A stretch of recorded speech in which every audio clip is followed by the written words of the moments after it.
Once upon a time, not that long ago, station wagons like this used to roam America from east to west and from west to east. But unfortunately, today they've gone the way of the dodo. Or have they?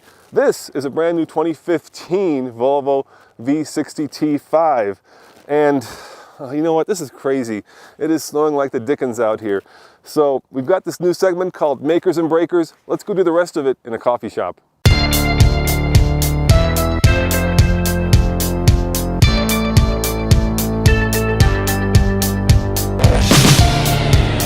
Oh my, that's so much better. So, me and you, let's talk about what makes that Volvo out there worth buying. First and foremost, affordability. Unlike the Audi all-road wagon and unlike the BMW 3 Series wagon, it's affordable. $6,000 less on average than the other two competing vehicles. And for that, you get a lot of bells and whistles. In the BMW, you get a detuned basic vehicle. With that vehicle, you get all of the fun gadgets and all the safety that Volvo is renowned for. So speaking of safety, that's our number 3 maker.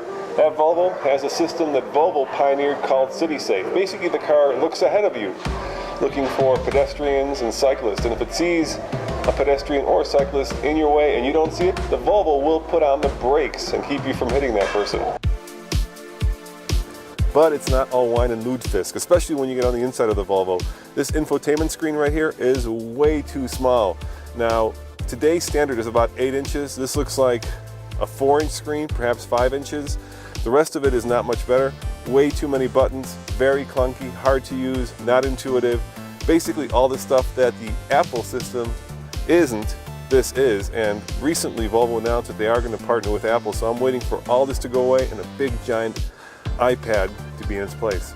So there are a lot of thoughtful features in the back of the wagon, including this little shelf that lifts up and you can use to put grocery bags or separate the front from the back. There's also a privacy screen, which is just very thoughtful and something that most wagons now of course have, but there is not a lot of room, and that's kind of the Achilles heel of this wagon. And let's try the new TFL tripod scale, because this is a pretty good sized tripod. Let's see if it fits in the back. This is about the size of your bike? No way.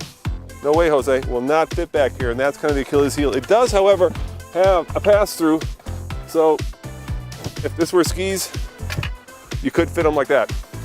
Now, you'd think this would be the perfect car to take to IKEA. You might be wrong.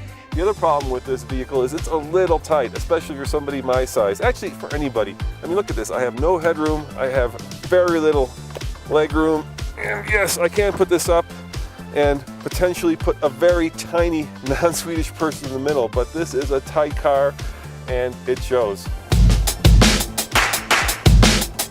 Our number 2 maker is fuel economy, because you know gas prices are going up. On the highway it gets 37 mpg and combined in the city 29. That is phenomenal for a car that will carry 5 people in relative comfort.